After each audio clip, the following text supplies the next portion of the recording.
Hey my good friends, Sam Haymart with Test Driven TV. Today we're test driving something pretty unique and special in the marketplace. This is the 2024 Alfa Romeo Giulia Veloce two-wheel drive, which means it doesn't have all-wheel drive. It's not the fully loaded, big expensive one. This is the mid-grade, more affordable version that, well, I think offers simplicity as well as some level of affordability compared to everything else. So we're gonna have a good look at it inside now. We're gonna take it for a drive, and then I'm going to tell you what I really think.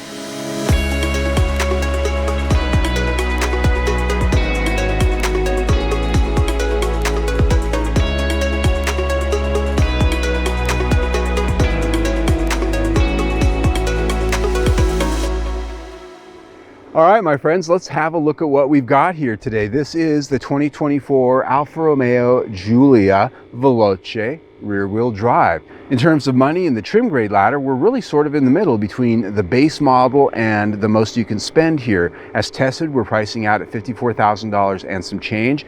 This one has a base price in the mid-40s, so it has about $10,000 worth of options on it. And as we go through the test drive, you'll see those pop up on your screen in the way of graphics so you can kind of see what we're talking about.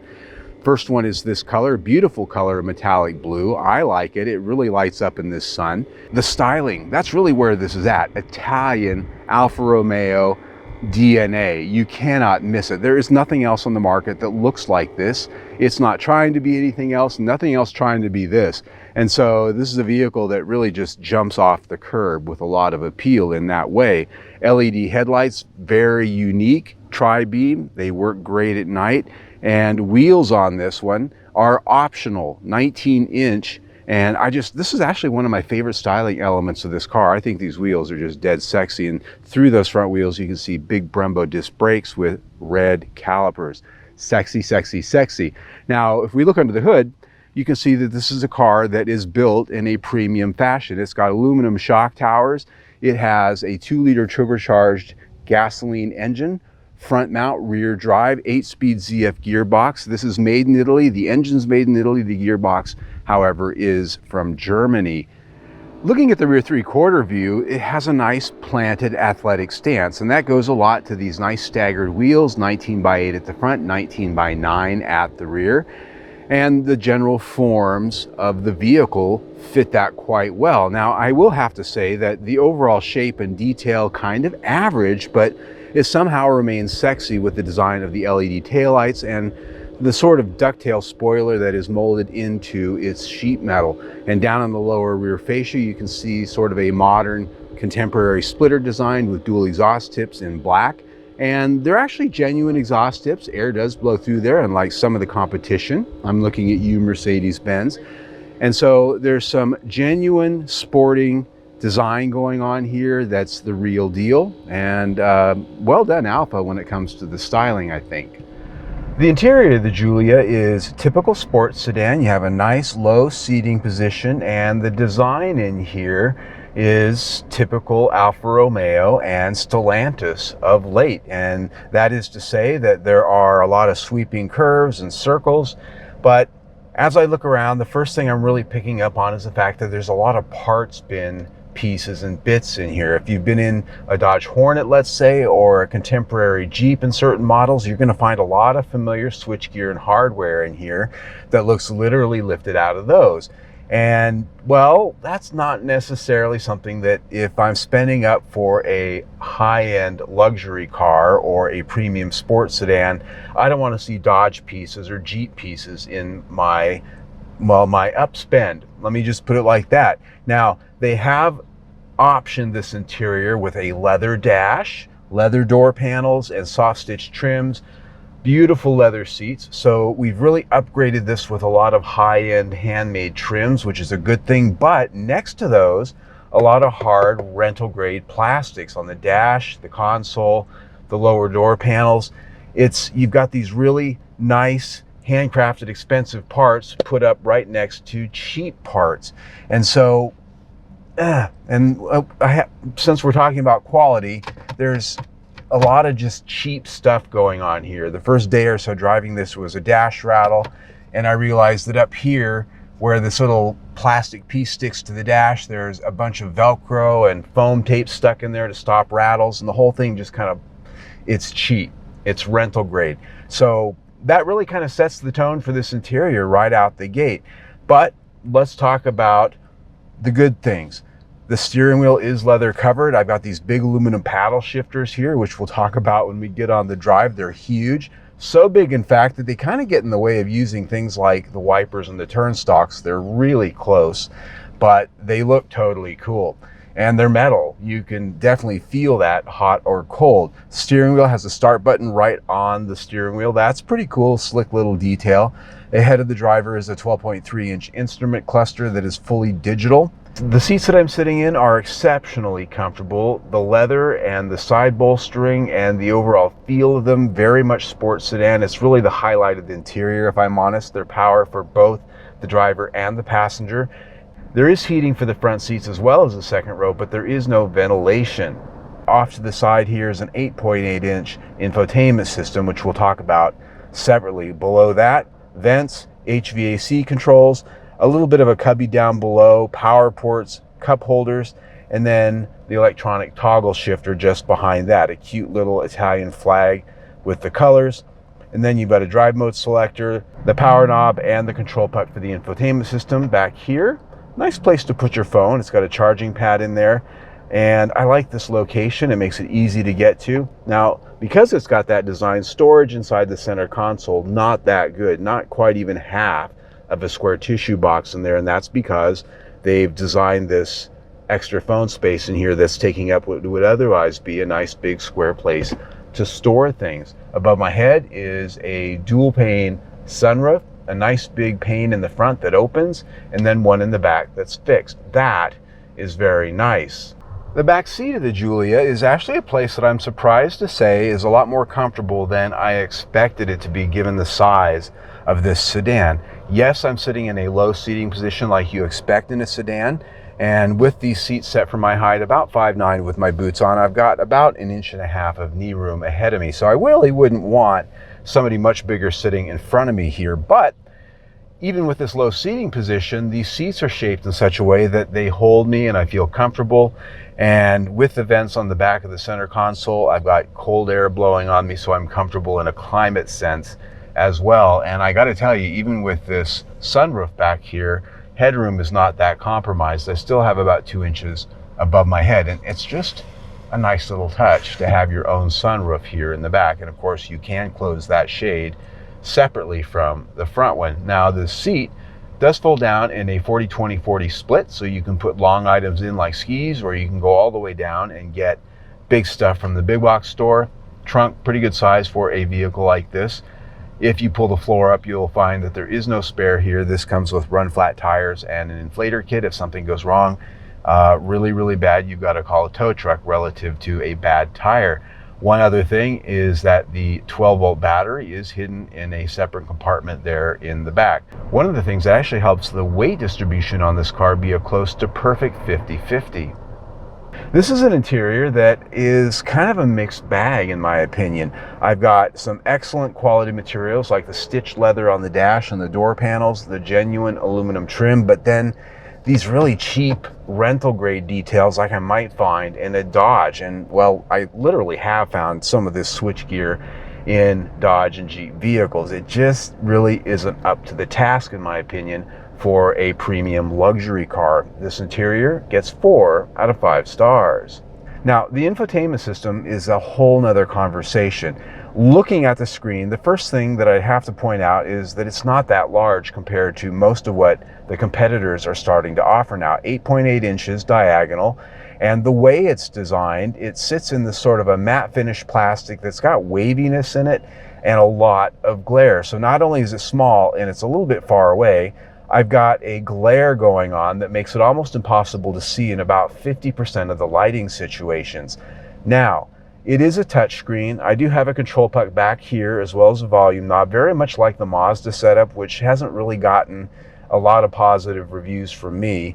But when I start digging into using the menus and trying to navigate around, doing just simple things like setting stations, saving favorites, just trying to get to the radio controls, trying to move around and go from one thing to the next, this is literally, and I'm just going to rip the Band-Aid off, the most difficult infotainment system to use I have ever experienced. So if you watch my Mazda videos and how I've ripped those to shreds, this is worse. This is awful. I cannot believe how difficult this is to use, how difficult it is to find anything substantive in the menus to get what you want, even to do the most common things like tune a radio station.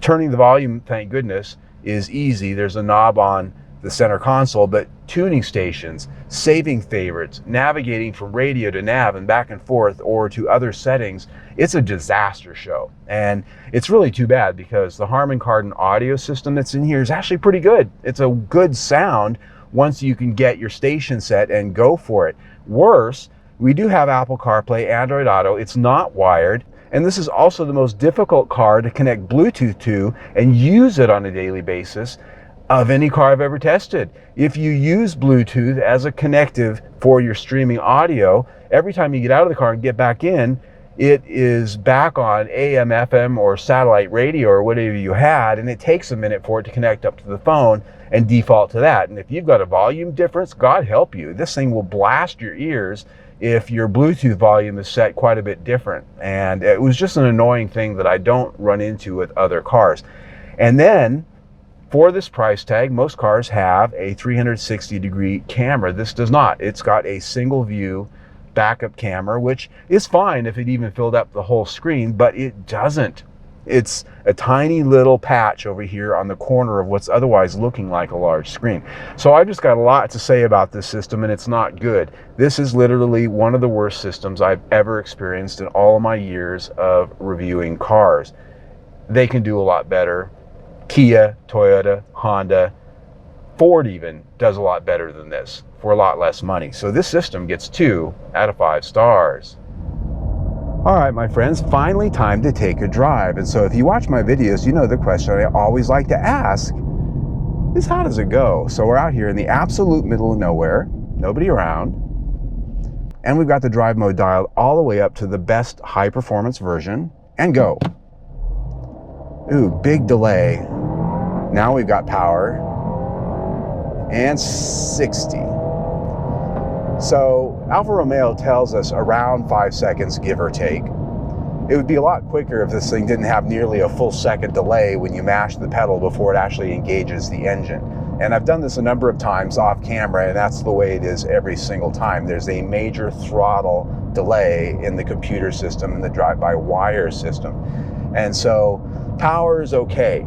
Power's okay, you know? And this is an engine, 2-liter turbocharged 4-cylinder, 280 horsepower, 306 pound-feet of torque, and it comes mated only with an 8-speed automatic transmission. No other choices. I've got these aluminum paddle shifters here that allow mostly instantaneous shifts once you really get cooking. But if you rake it up and it's like a bear in a cave, it takes a moment before it really starts giving you what you ask for. Upshifts are there, they're pretty stiff, but downshifts, the computer wants to sort of figure it out before it gives you what you want. So while they're big and garish and they're aluminum and they feel good and they clink on your ring, they're still ultimately toys. This is a powertrain that out on the highway cooking and having a good time, it tends to be somewhat fun, although the computer and the lag does get in the way. Where I really find this powertrain disappointing though is around town and living with it every day. This transmission, when you're in city traffic, going from stop and go, one light to the next, just driving around town in your neighborhood, it is not your friend. It is constantly trying to bog this engine down to save fuel. And there's always that delay that we had at the start back there. Even just taking off, mildly accelerating from a stop sign or just pulling away from a parking space or a stop sign, this transmission's always lagging and it just feels jerky and unrefined. It's just not your friend. It's not there to be fun. It's there to save fuel and bog the engine. These ZF transmissions tend to be pretty good, but the way this is tuned in this car, no fun at all.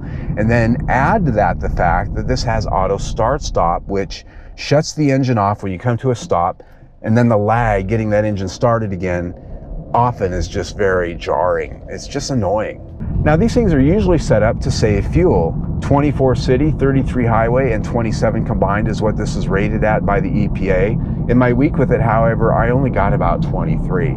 And I was actually driving pretty kind around town, not like we were doing today. So this is a powertrain that's just rough and noisy, unrefined. It's the same engine that you find in Dodges and Jeeps. And even in those cars, which are a lot less expensive, I found it to be rough and unrefined. I just don't think it has a place in a luxury sports sedan. This powertrain gets 3 out of 5 stars. As far as the chassis is concerned, this is a vehicle that has all of the hallmarks of a premium sports sedan. It has a double wishbone front suspension, it's got very accurate steering, and it's got a fully independent rear suspension, which means throwing it in a curve out here on a back road really works. And while I really didn't have a lot nice to say about the powertrain, I gotta tell you that this chassis is sharp, it's crisp, and it offers a lot of feeling. And I really like how it's tuned. You get a lot of communication through the steering and the chassis as to what's happening when it comes to grip, and it just really feels good. And because this car is relatively light, it actually has a nice tossable feel as well. And so when it comes to driving it and enjoying it, it really hits me on a high note there. Out of highway at speed on our 70-mile-an-hour sound test, it comes in at 57 decibels, which is a little bit below average, so road noise isn't too bad either, even with these summer rubber tires that are pretty good size. Now, this tire wheel combination, sexy as it looks, offers a lot of grip, and it really contributes, I think, to the sharpness and the handling capabilities that this chassis offers up. It does tend to offer a pretty harsh ride every day driving around town. I hit a couple of potholes in downtown Phoenix, and they just crashed through this car in a way that really worried me, actually. I was waiting for the windshield to crack, so it can really rattle your teeth when the going gets rough on rougher roads. But as long as you're on a smooth road that's free of imperfections, you're going to be doing pretty good in the way of ride quality. But it can get pretty rough around the edges when the road gets less than perfect. So this is a chassis that really impressed me in a lot of ways when it comes to its precision, its road feel, and the rewards it gives you for really pushing it. The brakes really reward you for using them. They work exceptionally well, but it does lack a little bit in the living with it every day refinements. This chassis gets 4 out of 5 stars. All right, so it's not very often I get to test drive a traditional rear-wheel drive sports sedan. We've got SUVs and crossovers and trucks and EVs. The actual premium sports sedan with rear-wheel drive today is getting to be a pretty rare commodity. Even when you look at BMW and Mercedes-Benz and Audi, most of the time I get handed something with all-wheel drive. And so just a simple rear-wheel drive sedan is kind of like a novelty. It really is. So the last part of our review is always, is it a value? Is it a competitive vehicle in the marketplace? Well, what do we compete against here? Well, I mentioned some of those. BMW 3 Series, perhaps Mercedes-Benz C-Class, Audi A4, and even Genesis G70 is another option out there that's sort of in this realm. They are marketing this as a premium sports sedan. It's from Italy, okay? But when I look at all of the things we've talked about, we've sat in it, we've driven it, and you've seen some of the scores we've talked about here. It's a lot like that nice, sexy pair of Italian shoes. They look great. They're fashionable, but are they always comfortable? Not really. Are they always the best quality? Not always, but they really look hot, don't they? And they go great with that particular outfit. Well, this is a car that is sexy to look at. I mean, just look at it. I wish I had a figure like this car has, if I'm honest. It really does have curb appeal. It handles absolutely amazing. But all of the other aspects that we talked about, a little quirky, doesn't quite live up to really, in my opinion, the price tag of this car at $55,000 and some change. And we haven't spent all the money on this car. There are ways to spend way more money on this car going up the trim grade ladder with other engines and other trims and things like that. This is sort of the middle.